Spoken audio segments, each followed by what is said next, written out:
istriku Dewi Rekatawati, kita akan segera memiliki keturunan yang akan meneruskan tahta Kayangan. Iya, Kakanda. Kelak, anak yang menetas dari telur ini akan menjadi penerus tahta Kayangan. Wahai anak-anakku, siapapun yang dapat lebih dulu menelan gunung, maka akan kuanugerahkan tahta Kayangan. Akulah yang akan memakan gunung ini pertama kali. Tidak, akulah yang pertama. Akulah yang tertua dan terkuat. Gawat, dia akan menelan duluan gunung itu. Aku telan saja kedua-duanya. Mereka berdua berbuat tidak pantas sebagai dewa. Akhirnya, Antaga dan Ismaya dihukum oleh Sang Hyang Tunggal karena perbuatan tamak mereka. Mereka berdua diturunkan derajatnya dan diutus ke bumi untuk menjadi pamong para ksatria. Sedangkan Manikmaya dianugerahkan tahta Kayangan.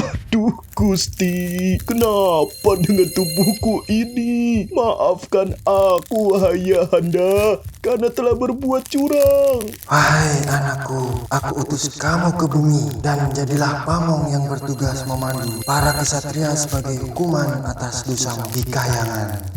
Akhirnya Sang Hyang Ismaya diutus ke bumi dan bentuk tubuhnya berubah menjadi aneh dikarenakan telah memakan gunung. Lalu namanya diubah menjadi Semar. Bambang Sukodadi yang berasal dari Padepokan Bluk-Luk tiba. Setelah suntuk dengan pertapaannya, dia memutuskan untuk mengembara dan menguji ilmunya. Bambang Penyukilan berasal dari Pertapaan Kembang Sore. Dia merupakan seorang yang sakti di kediamannya dan daerah sekitarnya. Daerah ini tidak ada lagi pendekar tangguh. Aku akan berkelana untuk membuktikan akulah yang terkuat. Lalu mereka berdua berpapasan di hutan. Pada pertemuan pertama mereka, terjadilah cekcok dan saling tantang. Hei, siapa kamu? Berani sekali menghalangi jalanku. Kamulah yang lantang menghalangi jalanku.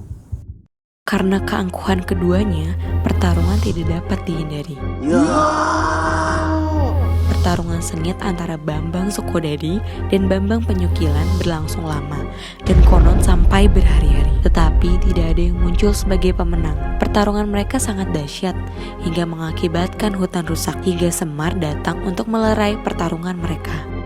Tubuhku! Mengapa tubuhku menjadi aneh begini? Wahai pendekar, hentikanlah. Sungguh yang kalian perbuat ini tidak ada manfaatnya. Kalian hanya merusak lingkungan dan diri kalian sendiri.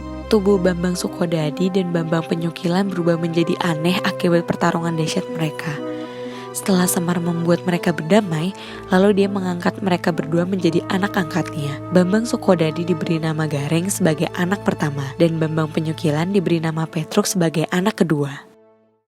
Sewaktu Semar menjalankan hukuman dan tugas dari alam kedewataan untuk mengasuh para kesatria, Semar memohon kepada Sang Hyang Tunggal untuk diberikan seorang teman. Ya Gusti, kumohon Ayahanda, di sini aku merasa kesepian. Berikanlah aku seorang teman yang dapat aku ajak bicara.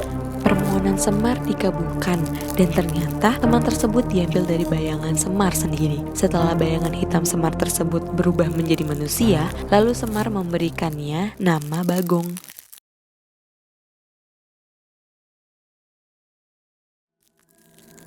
Tolong! Tolong aku! Aku tersesat! Punakawan beserta Arjuna membantu mencari Dewi Erawati. Dalam perjalanan untuk mencari Dewi Erawati yang hilang, Arjuna merasa kelaparan. Dia lalu meminta agar Semar serta anak-anaknya mencarikan makanan untuknya. Duh, aku lapar. Sepertinya pencarian ini akan berlangsung lama. Semar, tolong carikan aku makanan. Tetapi Arjuna, kita sedang dalam perjalanan untuk mencari Dewi Erawati. Tetapi aku lapar, carikan dulu aku makanan. Guna mendapatkan makanan, Semar dan anak-anaknya terpaksa mengamen di Kademangan Widara Kandang.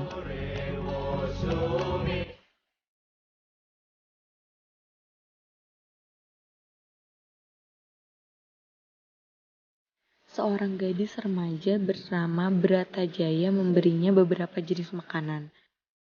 Ini aku ada makanan lebih. Aku berikan untuk kalian. Dengan alasan agar gampang membawanya, Semar minta agar segala makanan itu dicampur dan dijadikan satu bungkus. Arjuna marah ketika melihat nasi yang sudah bercampur dengan berbagai jenis makanan lain itu. Semar, siapakah yang lancang memberikan makanan seperti ini padaku?